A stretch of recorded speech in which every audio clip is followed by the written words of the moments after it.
Hey everybody, welcome back to Pop Recap. I'm Alex. I'm Sean. And we're going to be talking about Game of Thrones Season 7, Episode 5, EastWatch.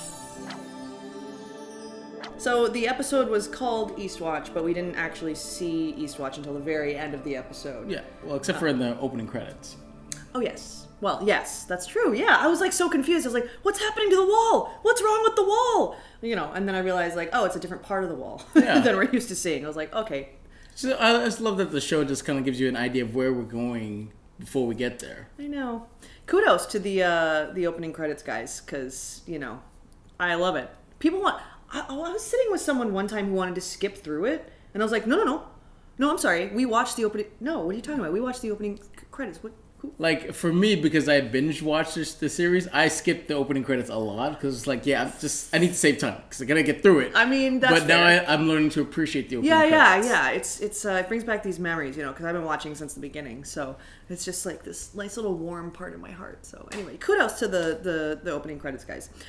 So this episode flew for me. Like, I felt like we were bouncing back and forth. There was like no fat that needed to be trimmed off of it. Everything was just so tight and meaningful. But I think we can say that for almost all the episodes this season. Like there hasn't been any like, oh my god, like can we get out of this scene? No. Everything has been really, really important and relevant, and like we get more in depth with these characters because I think like what we've been saying is that we're leading towards like not only the last season but the last two episodes of this season where I think we're going to see a lot of big battles. We're not going to have time for these smaller scenes as some people think there are slower scenes. I don't agree. Well, by slower I don't mean like in terms of interest. I mean like a few episodes ago we stayed in Dragonstone for like a hot half hour. Yeah. But this past episode we were sort of cutting back and forth. We didn't really stay in any one scene for more than like 5 minutes at a time.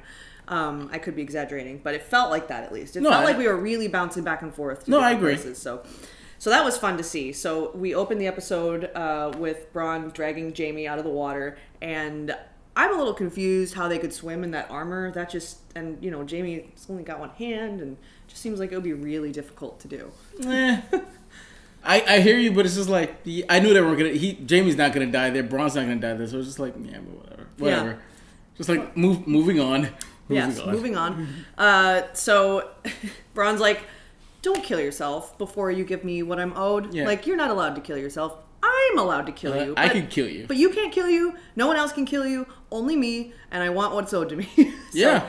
And Bronn basically just said, like, look, you don't get it. It's not about loyalty anymore. Who gives a shit about loyalty? Did you see those dragons? If the dragons are coming, yeah, sorry, I'm not on your side anymore. Yeah, the only one who's really loyal here is you. Yeah. Not me. I'm loyal to the money. Yeah, exactly. And like, and myself. And you know, it's like, Jaime, that's going to get you killed. So Jaime just kind of sits there pensively, like watching the fires burn, the ashes, and then you know we like see a defeated man that's seen a dragon. Poor Jaime. Yes. So then we see Tyrion walking through the ashes, and he just looks so shaken. Did you notice that little shot where there was a guy that died that was all curled up, like trying to hide behind a shield? I'm like the power of a dragon, like was just you see the aftermath. Was just like no matter what you tried, you were gonna get mowed down. It was really nice, a nice touch production design wise because everything was covered in ash and. If that were me, you know, I would just say like, oh, everything looks torched and singed. But like the layer of ash was a really nice touch. It reminded me a lot of Pompeii. So. Oh, I never saw it. Well, not the movie, just the actual event. Oh, okay. Especially with the guy like curled up, like. Yeah, I was just like. It was very Pompeian. That wasn't gonna save you. I mean, it's a noble try though, but that wasn't gonna save you at all. Yeah. So Tyrion's walking through and approaches the Queen, who has gathered the remaining living Lannister armies and basically gives them an ultimatum like, look, I don't want to kill anybody, that was just a one-time thing, you know, just so bend the knee hashtag bend the knee, which is like hashtag bend the knee. I know they said that more in this season I think than in all the other seasons combined. That phrase bend the knee. I was like, say it. So of course many of them do because they're just like, I'm not fucking around with this. Well, I like the fact that some do, and then Dragon just like, almost like he's growing, bend the knee, and most of them just like, oh okay. They're like, nope, got you, okay, yes, you're right. I understand, yes. Yeah, so Tyrion's a little nervous at this point, because it's just like, oh my god, we've created a monster here. Like, she's not listening to me, she's just sort of like, you know, laying waste to everybody and not really paying attention to what the goal is. But she just has her own methods, I think. And yeah, I don't blame her in this because, like she said, hey, I'm giving them a choice. I don't want to like enslave them. I don't want them to, I don't want to put them in a cell. It's like either you bend the knee or I have to get rid of you. So I don't blame her in this scene. Yeah. And, right. And, I was a little worried about her sort of not listening as per Lady Olenna's advice. I was a little worried about that, but, she kind of had to show a display of power so that everyone sort of knew what they were dealing with, because she really doesn't want, like, random casualties, She doesn't want to kill civilians, so no, especially just like torch the army and then be like, okay, you see what I can do. So especially not in cold blood. Like it's one thing when you're in a battle and you have to use the dragons. It's another thing. Well, we've all been there. Yeah, it's another thing when they're just there and take the city or something. Yeah. Anyway, so the Tarleys decided to be proud little assholes, and Dikon, aptly named Dikon, I just don't like his face. Hey, he saved Jaime though. Yeah, he saved Jaime. Whatever. Anyway, I don't like those guys. The guys, they're jerks. Well, his dad wasn't nice to Sam, so it was nice to Sam. I didn't like that. So they just got torched. It was great. And it's never gonna get old. Like Dracarys, like like I get excited. But it's funny how Tyrion just like, dude, like you don't want to bend a knee to her. You bend a knee to Cersei, like for 5 minutes ago. Yeah. Like just bend a knee now. What's the big deal? And it's funny how loyalty can get you into big trouble sometimes because their loyalty to their queen, what did it get them? Burned to ash. So yeah, I mean. Guys, and then what did Dikon's loyalty get to his father? Burned to ash too. So it's like sometimes loyalty is not the best thing if there's a big dragon standing in front of you. So you should play the cards. Yeah, no, to future people when faced with dragons, play your cards a little. Bend the knee. Bend the knee. Just bend the knee. So Sam is the last. Tarley then. Yes. Sam has to carry on the family name, ironically, because, his dad's all like, you're no Tarley. And in Sam's eyes, he already did, because Sam Jr. Yeah, well, more or less. Not necessarily blood, well, but still, close enough. In his eyes. They could have another one together, right? Probably. Well, one of their own. We'll get to Sam right, later. We'll get to Sam. So then we go to King's Landing, and Jaime approaches. Yes. And is just like, dude, those dragons.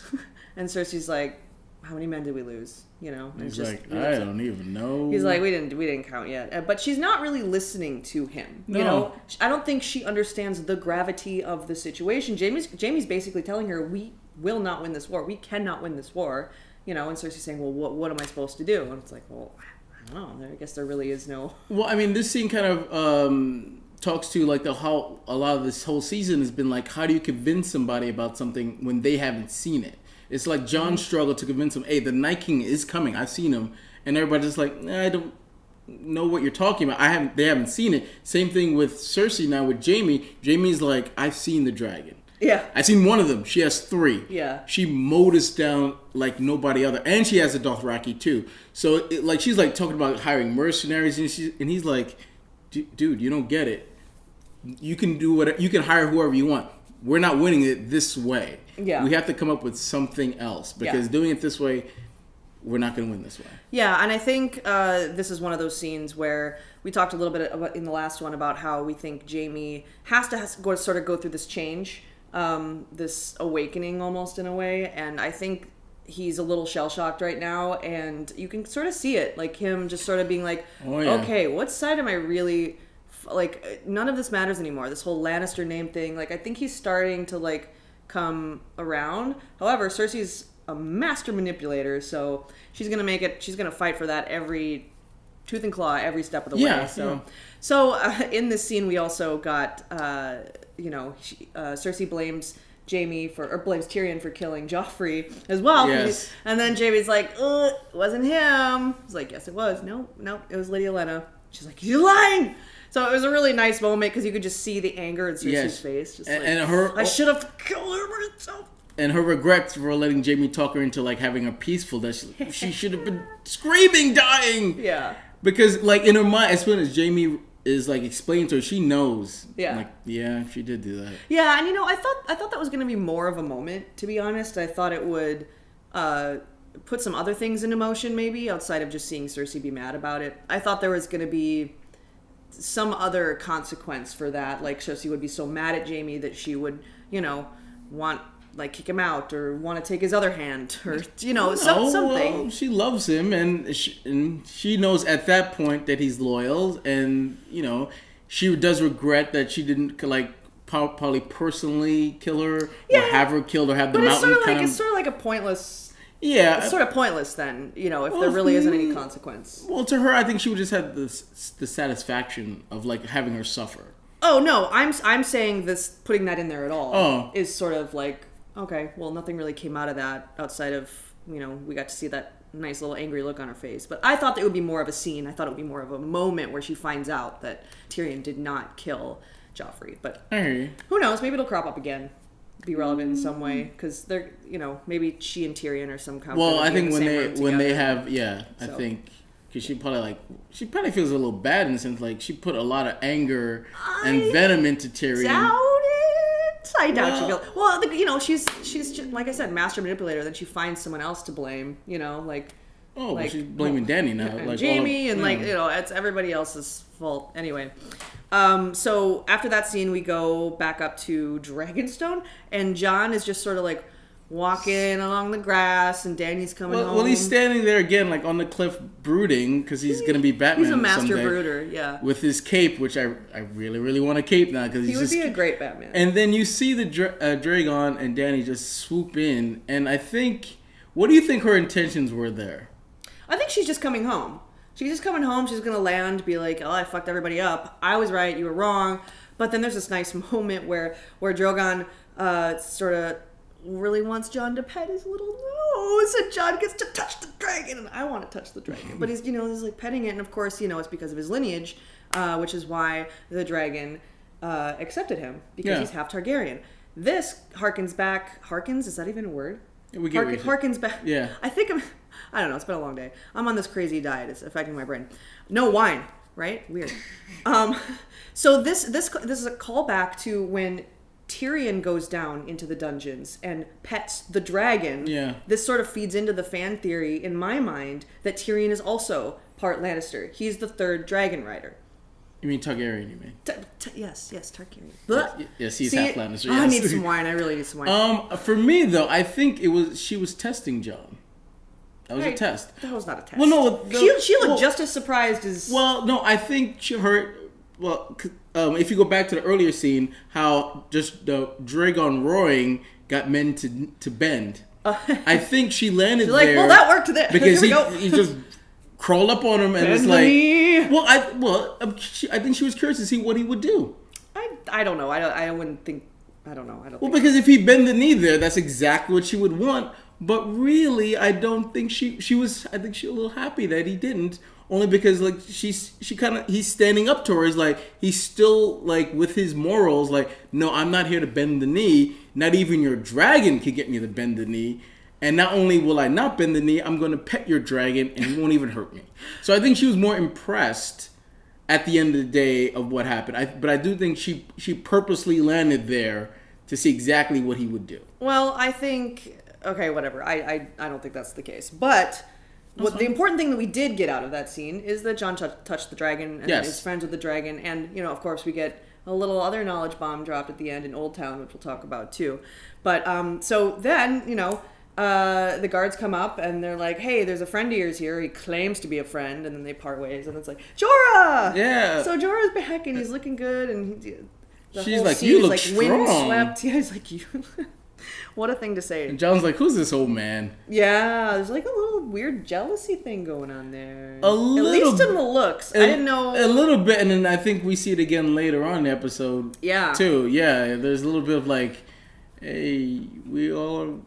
like Jon, you're like, who's this guy? You want her like, and I kind of want her. I challenge you to a duel. Like what's going on there? So there's a little bit of like, oh, okay. But that was so nice because Dany's been so hardened that she just has this face on all the time of just like determination, winning, I'm the queen, bend the knee. And it was really nice to just watch her soften for a moment when Jorah approached. Jorah had tears in her eyes and give him a hug. And he's not really hugging back, which is a little weird, but I guess he's probably taken aback.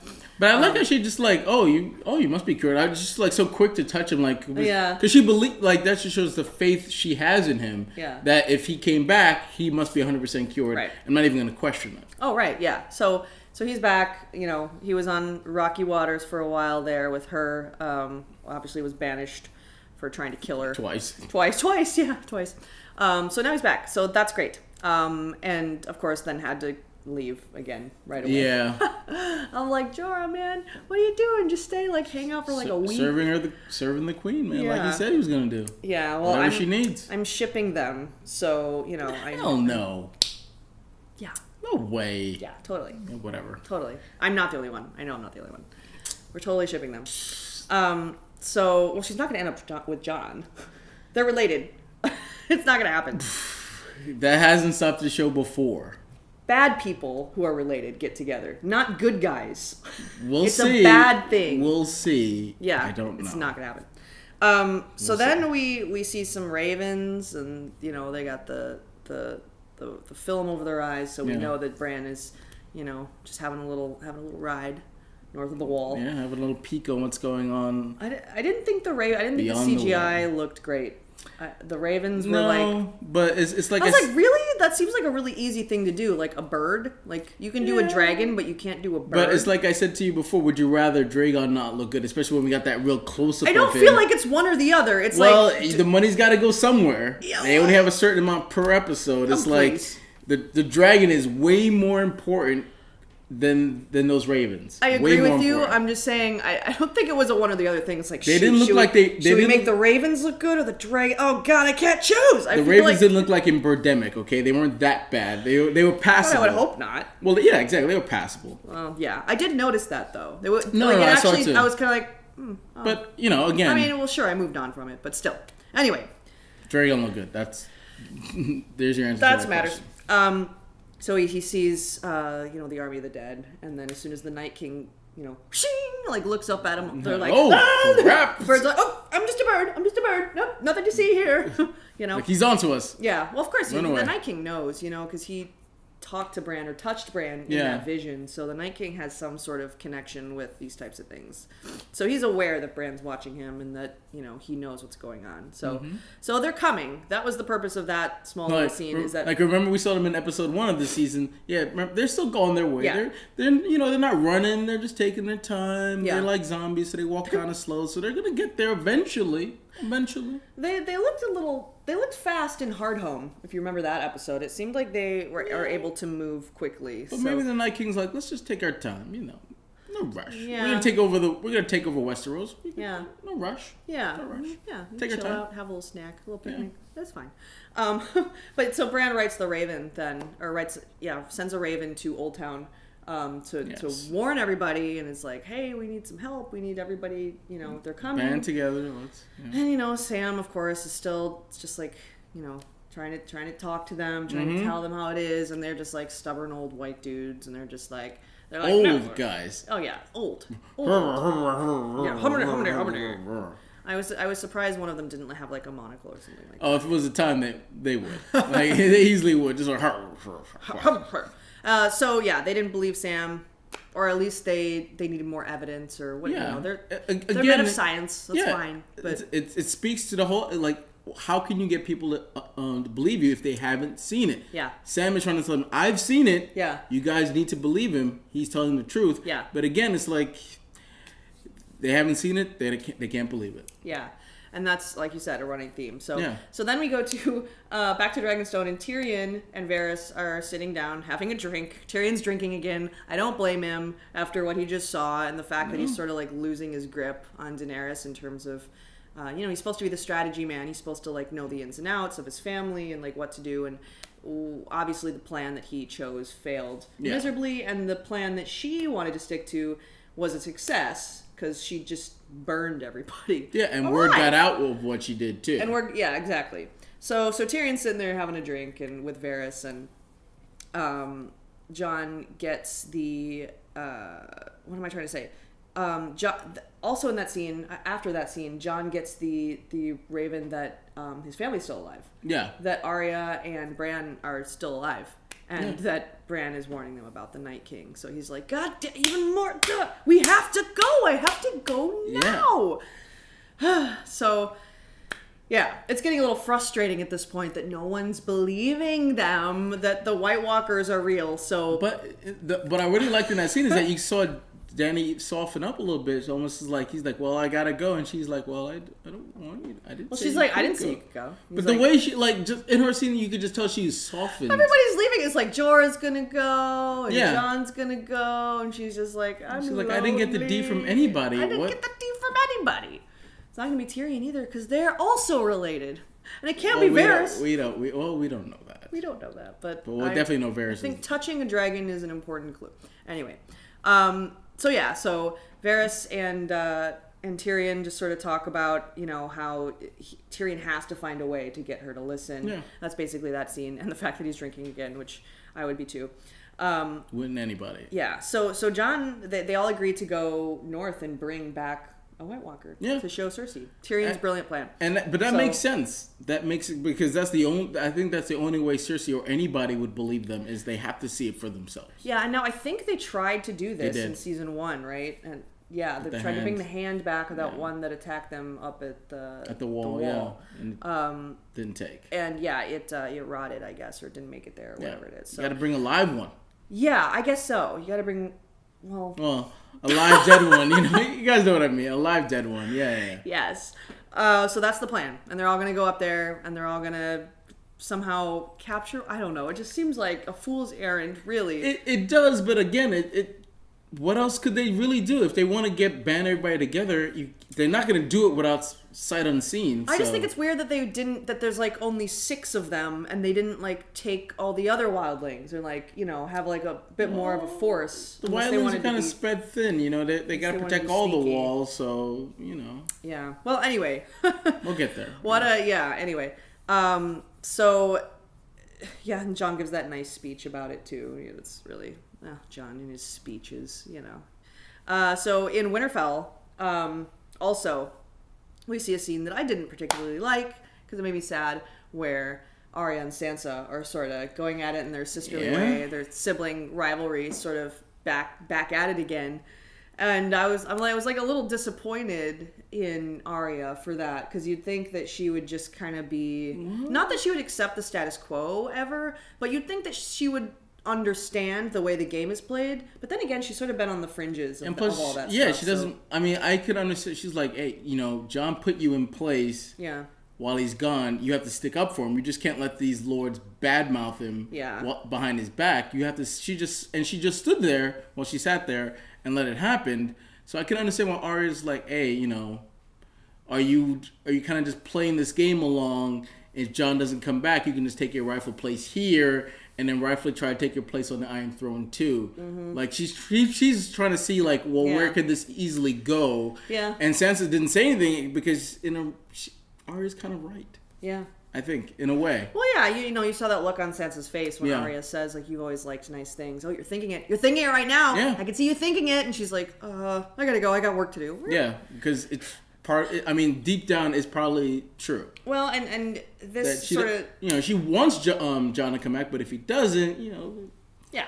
They kind of like me, I kind of saved everybody, so I'll be Lady in the North, and then, things happen to be where I end up on the Iron Throne, so be it. Yeah. Yeah, no, that's true. Yeah. And this sort of confirms what I was fearful of, that the Stark reunion is sort of going to start falling apart at the seams, and we saw that someone's gonna try to get that to happen. Yeah. But I think their bonds are going to keep them together as things and place and time tries to keep them apart. I think they're going to band together too. I don't think they're gonna get pulled apart. Yeah. Well, let's hope Peter's plot just fails. I think it will, but it's just how far along will it go before it fails is the question. Yep. So then we are back in King's Landing again, on the shores of King's Landing, Blackwater Bay. Davos is like, last time I was here, you killed my son. Haha. Like you're oh, a remember funny those guy, times? Davos.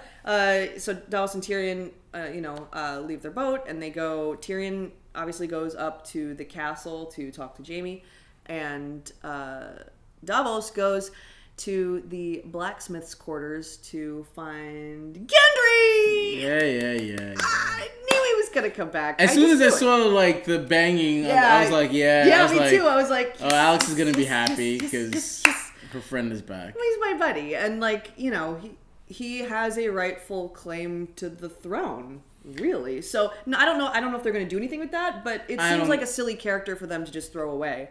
Well, I mean, exactly, I agree, because he did play a role in the show when he was in it, mostly in season 3. So Davos kind of took him under his wing a little bit. Yeah, almost like a surrogate son type of situation. So I was so excited, and then he's like, "No, I don't do swords. I use an axe or a hammer or whatever a big ass hammer, this big like sledgehammer looking thing." And I was like, "What the hell are you doing? What have you?"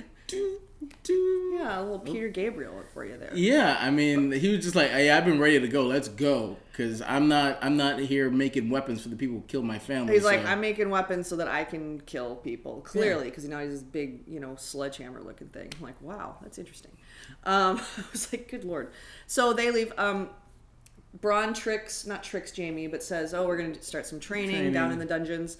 And here's another little clue that I picked up about Tyrion potentially being the third dragon rider. He was framed very aptly to the side, and the dragon skull is right behind him. Not like blurry, not like just it happens to be there. Like they clearly framed it that way. And I just found that really interesting. We'll see. I mean, I was right about Gendry. Okay, but okay. We'll see. We'll see. We will see. We'll see. I'm hoping though. I think they're dropping these little clues, in which they did that with Jon as well.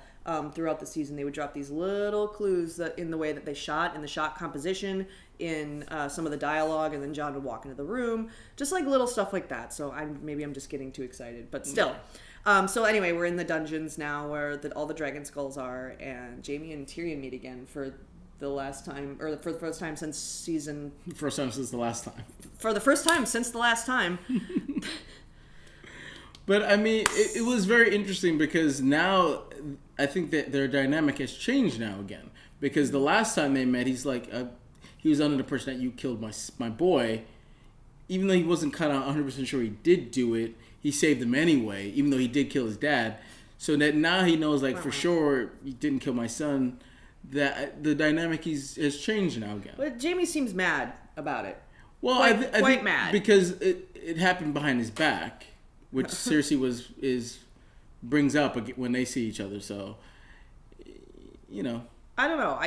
Jaime was clearly mad at Tyrion for all those things, and Tyrion tries to explain himself, and Jaime just cuts him off, saying, "What do you want? Why are you here?" And Tyrion explains the plan, I assume, which we see off camera about bringing the White Walker down. And he agrees. So Tyrion goes, lets him go. Like, it would have been pretty easy for Jaime to just snag him. He's loyal. His loyalties wouldn't let him do that. Well, he's loyal to his brother. Well, you would think he's more loyal to his sister, though. But you can't be loyal to like more than one faction. It doesn't make any sense. He is. I would say it's less loyalty and more just confusion.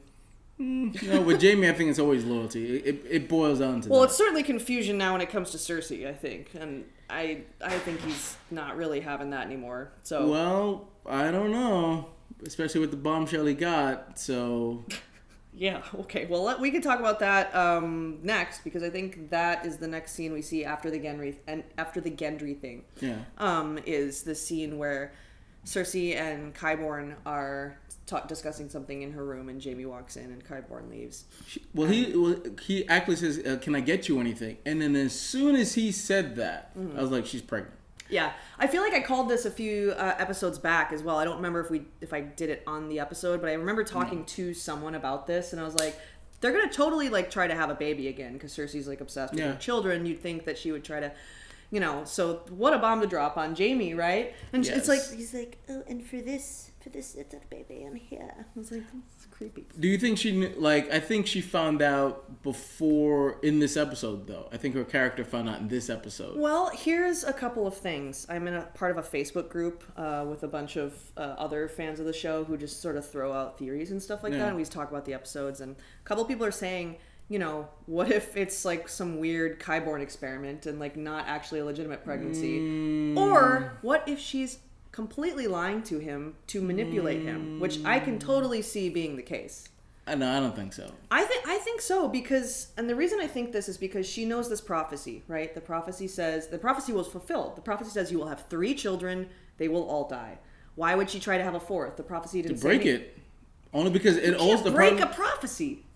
That's why she wants to. Only because the prophecy also said she would be Kiwi and someone would overthrow her. So if she has another kid, that's kind of throwing off the prophecy off. Well, so I don't think it's a fake pregnancy. I think she really is pregnant. I don't think she is. I think she is.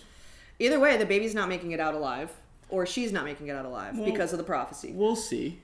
Because Jaime again will be loyal to not only Cersei now, to their unborn child. But he looked absolutely mortified when they're hugging, and she's like, "Don't betray me again." And Jaime's like, "Yes, my lord." Well, because I think he knows that if he does, she would kill him.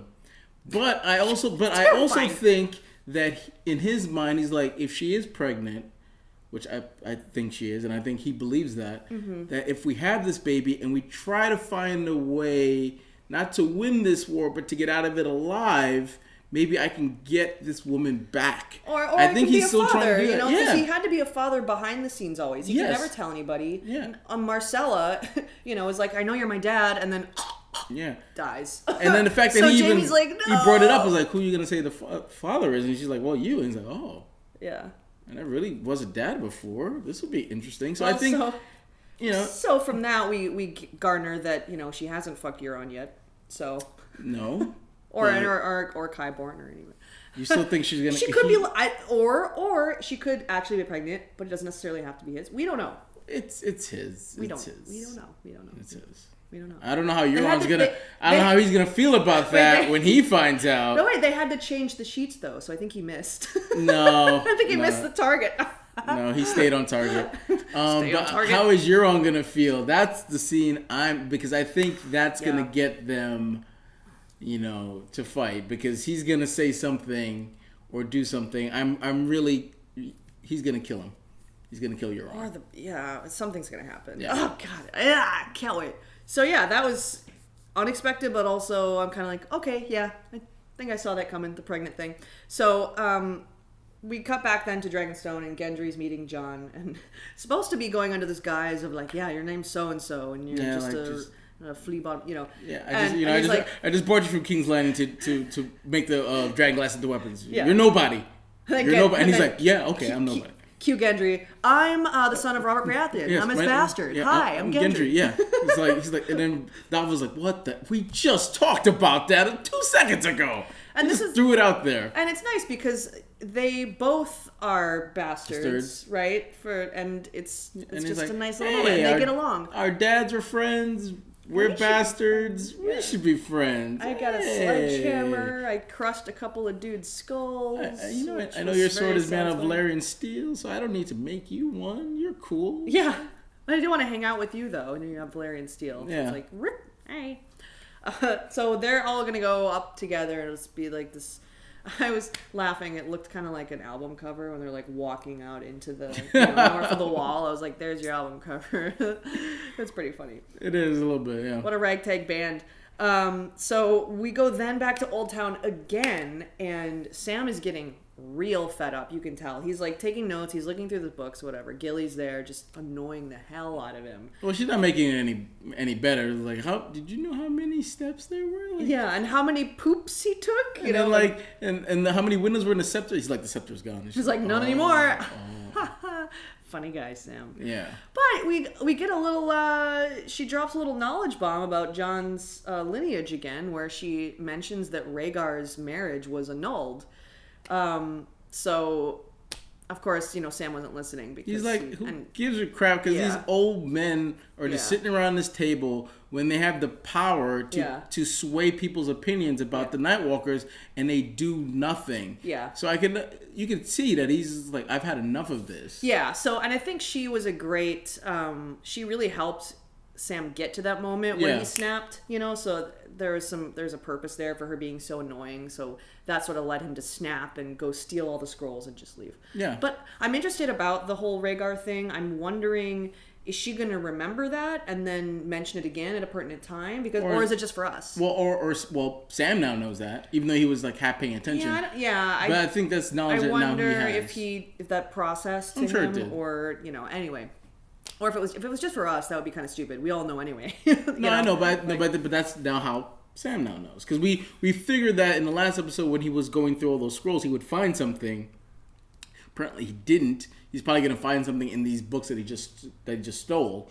Yeah. And try to help that way. He still has his sword, right? Yeah, he still has his sword, even though he doesn't know his dad and his brother are dead, because the Masters knew that and they didn't tell him that either. Yeah. So they're just assholes. Well, they got their own agenda. Yeah, that's true. So Sam was like, I'm not down with that. I'm not gonna pick up your poop. They never leave. They probably never leave. They don't get out much, huh? So. Well, it's like the old story. There's the old white men just sitting in a room, just like debating upon, how they can manipulate things. Oh, like America. Well, that's funny another story, jokes, guys. Oh, you know what else was nice, though? Also, as long as we're talking about Old Town, was when Sam walks into the bigger part of the forbidden part of the library and looks up and sees the chandelier. Yeah. Which is in the title sequence, which sort of harkens back. I think that is a real word. It is. Harkens back to this fan theory, or this theory in general, that Sam is the one telling the story. He's the one who's recounting all of these things. I never read that or heard that. Yeah, well, you don't look up fan theories. No, I don't. So yeah, there's this one where, because he's paying attention to the chandelier that looks like the intro credits, that he's the one who's actually scribing the story. But I think it also, like, look at all of this knowledge that is just getting wasted. It's just sitting there, and they're not utilizing it. Yeah. Like you said, the way to kill the Night King could be in one of these books, and they're doing nothing. Yeah, it's true. They're doing nothing. So I think him looking at that, just like, I can't let all this knowledge go to waste. Yeah, it's like that moment where you have to either leave the treasure behind or you have to save your life, and he decided to go. So. Yeah, and I don't blame him. It reminds me of that scene. I know there's a meme of this already when he first walks into the library, but it reminds me of that scene from Beauty and the Beast, where he's like, open your eyes, and there's like books everywhere, and she's like, yay, knowledge, because knowledge is power. Like with knowledge you can sway people, and again, it's just like, why they just sit there? Why? I completely understand what his thought process is. Like, we need to do something, and you guys have the power and you don't use it. With great power comes great responsibility. Uncle Ben said that for a reason, guys. Yeah. They have the power and they're not using it. It's a shame. Uncle Ben is wise. I'm wondering, did Sam it didn't look like he was grabbing them with any sort of method outside of, like, I hope he grabbed the right ones that have pertinent information. It's not his first time in there, so I'm pretty sure he knows what he's grabbing. Even though it kind of looked very random. It's like, let's hope there's something. This looks nice. I grabbed it. I'm pretty sure they weren't random, but it looked random. Yeah, it did. It made me laugh a little bit. So then we go back to Winterfell and we get this Peter. So he sees an opportunity now. So he was sort of dead in the water for a while, I think, which is why he tried to get Bran. Give him the dagger. He's like, okay, get Bran on my side. He's trying to like manipulate Sansa, but she's not having it anymore. So he's kind of dead in the water for a while. Yeah, I think he sees that, like, especially with that moment when he sees all three of them in the courtyard. They could easily form an alliance there because they're family. And it's like, well, where's that going to leave me? I got to try to find a way to weasel in there. Wedge them apart. Try with Bran. It's like, yep, that's not happening. That kid is gone. So, but now I'll try with the other sister. Yeah, and he does a really fantastic job. He really does. I mean, because Arya's used to sneaking around, spying on people. They don't know she's there, but Peter's used to doing the same thing. Yes. So they're very evenly matched, I think, in that way. So we see Peter talking to that girl. And Yes. what was it that he handed her or she handed him? Well, I think that's just playing to the fact that he's up to something. Okay, yeah. I just couldn't tell what it was. I don't think that was anything really. It's just it just looks like he's doing things behind her back, and it's just gonna give her reason to keep following him. So he's just leading her with the breadcrumbs, like come this way. Bread sounds so good right now. I'm hungry. But yeah, you're right. And Maester comes and is sort of like, well, here's the scroll that you asked for. Yeah. And he's like, this is the last one, right? The only one, right? Definitely the only one. Good. Goes into his room, hides it into a mattress vagina, and I mean that's what it looked like, right? It was just a little like, oop, hello, and pieces out. And Arya goes in, finds it, and it's the letter that Cersei made Sansa write to Robb to tell him to bend the knee and come to Winterfell, and pledge his fealty. Yeah. And Sansa did that to save her dad. Oh, well, to save Robb too. Well, sure, but mainly her dad, who was locked away in the dungeon at that point. So this letter obviously looks bad. Yeah, because do you remember what it says? Like, oh, they're treating me well, and oh, Robb, you should come to King's Landing to bend the knee. Like, hey, when we know what happened to Robb. And in Arya's mind, this feeds into her narrative that she's built for Sansa, where Sansa wants to be the queen, or Sansa wants nice things, and Sansa wants to rule. She's playing the game. And this is just proof. And Peter set it up perfectly that way. And then we get that amazing shot, which I love, of him just like lurking around the corner, just like. Because we got the shots of her lurking. Yeah. And then he's just like, yes. That was so you almost seem like Mr. Burns, like, excellent. And like, it would have been perfect if it just like, excellent. I'm sure that's going to be a meme.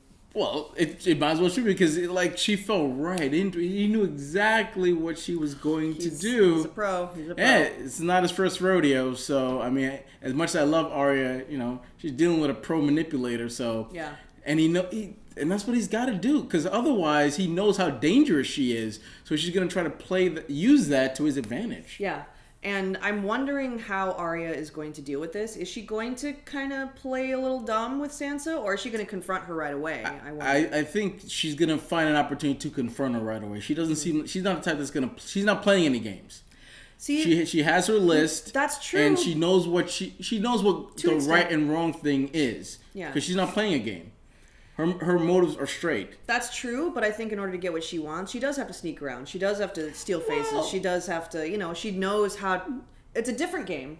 I'll give you that. Yeah. But I think there is still going to be a little bit of a game involved with Sansa. I think she's just going to be watching her for a while and like sort of, maybe figuring out what her next move is going to be. Continue to train with Brienne. Who knows? I think she's just going to find the right time to call her on. Right. Okay. I don't. So a little bit of both. I don't know if it's going to be the next scene they're in, but I think whenever it is the right time to bring it up. Yeah, I don't think it will be. I think that'll be something that'll come out in the season finale, maybe, of this season. Like, really wedge them apart, set them... I don't know. Who knows? There's only 2 episodes left, too, so we're going to find out real soon. I don't even know why we're speculating. But I think Peter's going to try to spring something, and then he's going to try to use this to his advantage. But I think... Totally. Like I said earlier, I think it's going to fail. Right. He's not going to... they're going to... He might wedge them apart a little bit. Yeah. But I think at the end of the day, they're going to be okay. Yeah. Okay, so then we go to EastWatch, which the name of the episode is EastWatch, and that's EastWatch by the Sea is the castle at the wall that's, I guess, on the East Coast. So we go up there, and the Hound and the Brothers Without Banners are there in a cell. And very convenient. They also want to go north because they're being called to this, greater cause of destroying the Night King and all this stuff. And they decided to band together. What a ragtag group of people. We got Gendry, Jon, Jorah, Tormund, the Hound, and then the other Brothers Without Banners. They're like such a random. But it goes to what Jon said.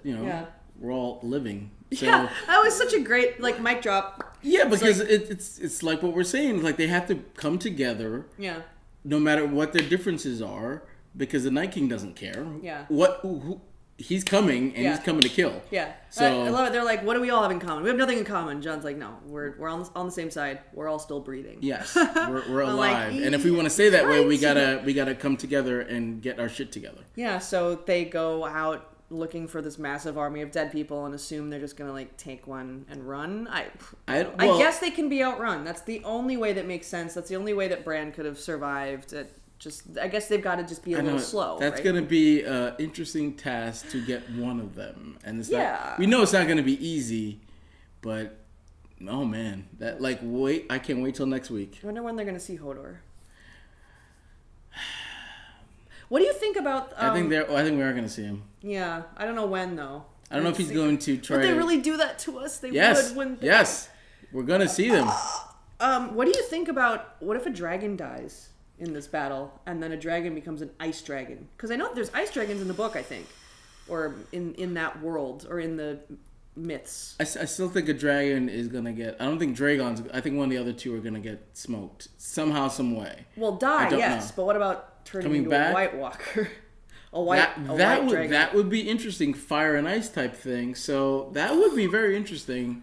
Don't know if they would do that or if it seems like a little much, but it would be cool to see. Would it really surprise me if they did do it? No. Would it be surprised if they didn't? No, because that would fit into the what they've been doing with the White Walkers. Because that's why I think we are going to see Hodor again. Mm-hmm. Hodor, hold the door. Poor Hodor. It was sad when that happened. I was like, oh my god. It was. My friend has a door stopper that has Hodor's face on it. It's pretty great. Oh my god. Anyway, so then they walk out into the blistering cold. Yeah. I'm like, that looks miserable, and the episode ends. So that's what we got. A lot of little scenes, a lot of information. Gendry, I can't get over that. I'm like so happy. I'm like, no one believed me. No one believed in us, Gendry. I believed. And this episode also proves, for me anyway, even though we didn't get a lot of action, when the episodes where we don't get a lot of that, the episode just moves so smoothly from one scene to the other, and before you know it, it's like, oh my god, it's half over already. It doesn't feel like I just started watching it. And I like, that's why there aren't any slow episodes for me, because when there's all these dialogue scenes are so rich and they have meaning to them, even if it's a callback from previous seasons or it's information we need to move the story going forward, it's all really relevant. There aren't, like you said, there isn't any fat that you can cut where you can say, all right, well, this scene didn't really do anything. Why is it even in there? I can't remember. Well, I feel like there haven't been anything like that in this season alone. There hasn't been anything where you're just like, that scene was totally pointless. Yeah. So hopefully, and I think it's going to be, the next two episodes are going to be the same way, where it's just going to fly.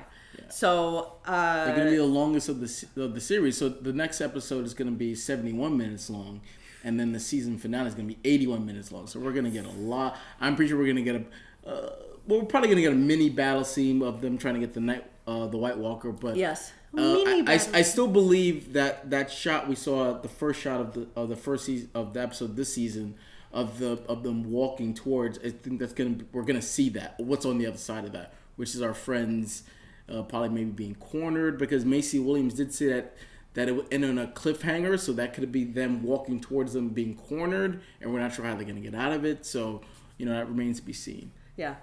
Well, I can't wait. But yeah, if you guys have any comments or questions or thoughts or anything, please comment below. I really want to know about more fans who like do the whole fan theory thing and are in that world about the whole Tyrion thing, because I felt like they were dropping a lot of clues and a lot of hints. So I'd like to hear about that. What do you think about Cersei being pregnant? And just all these little pieces, how are they all going to come together? And I guess who's going to die next? What did you vote the episode? What's the rating like? I would say, again, another strong character episode. I think that's what I'll call these now. Just character development episodes where we got a lot of good information about stuff that, Gendry came back and moving the story forward. So I would say, I'm going to give it a 9. I really enjoyed it. I'm going to give it a 9 too. Okay. Oh, we agree on something for once. Anyway, yeah, like I said, love to hear your comments below, so be sure and do that. You can tag either of us, and we'll both answer. So thanks for watching. Please subscribe, and we'll be doing this again for the next 2 episodes. And plus, we do a lot of other cool stuff on the channel too. And I think what we'll do is, I think after the last 2, I think we'll just do a recap one for the entire season about where we think the season was. Sounds and fun. Where it's going. So I look forward to that too. And a reenactment. No, I'm kidding. We don't have the budget for that. We would have some shitty ravens flying around. I'm telling you. All right, yeah. Thanks again for watching, and we'll see you guys next week. Bye. Bye.